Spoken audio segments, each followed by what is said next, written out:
Now my first layer is ready. I have created the Apex class. Now let's time to work on the second layer where I need to go and create the lightning type. To do this, I am in my Salesforce org, and under the setup menu here I am looking for the lightning types. There are few standard lightning types that you can see here. These are the lightning types that currently Agentforce do use based on the request of the data that you do have, but it also allows you to create your own lightning type as well. So here I will be creating my own lightning type. Here I am giving the label as the lead input. I'm keeping the same name, right? Description is optional. You can go and skip it clicking on the next button.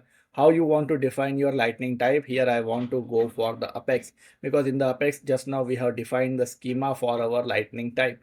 So here I am selecting the Apex. Then you have to go and specify which Apex class that you want to use. So here I have created the lead input Apex class. This is the Apex class, right? Lead input. So here I am passing the name as the lead input, right? And then clicking on the create button. Here you can see it have taken the correct path from the lead creation service, right? From the lead creation service, it is taking the lead input. Again, as I said, your lightning types are the glue between the Apex and the LWC. As of now, our LWC is not ready, but once we go and create the LWC, we will come back here and we'll also go and define the UI configuration as well.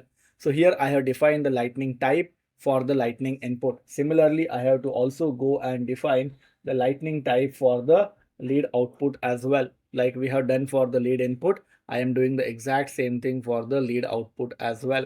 So here I am clicking on the new lightning type, giving the label as the lead output, clicking on next, selecting the Apex class, and here I will be selecting the lead result. This is the Apex class. Like you can see here, lead result. This is the Apex class that I have selected. So I am selecting that Apex class here and clicking on the create button. Again, this one also we will revisit once my lightning component is ready. So here you can see that I do have my schema is attached. Again, by default, it is taking the default UI, but we will come back and revisit and we will go and make the changes here later. Now, one more thing that I want to show it to you, because these are the custom lightning types that we have created. Here you can see that the namespace for this here is the C.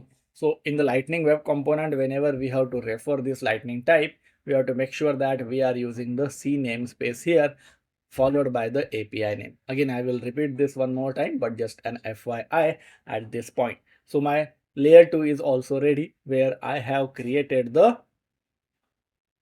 lightning types for the input as well as for the output as well.